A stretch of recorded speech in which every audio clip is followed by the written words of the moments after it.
Saat diwawancara mengenai hasil tes DNA itu, Rizkyda lebih memilih bungkam. Rizkyda memilih bicara terkait soal rumah tangganya dengan Nadia Mustika sudah mulai membaik. Rizkyda juga tak mau memberikan klarifikasinya soal kelanjutan tes DNA. Ia menegaskan hal itu biar menjadi urusannya dan keluarga.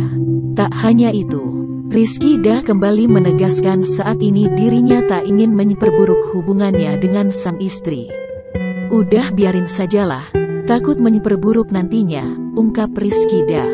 Kendati demikian, tampak Rizkyda ingin hubungannya kembali membaik dengan Nadia Mustika yang masih berstatus sebagai istrinya. Hal itu juga turut disyukuri Rizkyda yang juga mengharapkan doa yang terbaik dari publik.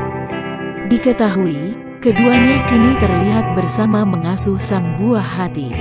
Bahkan, Rizkyda mengatakan masih sering untuk pulang ke Bandung.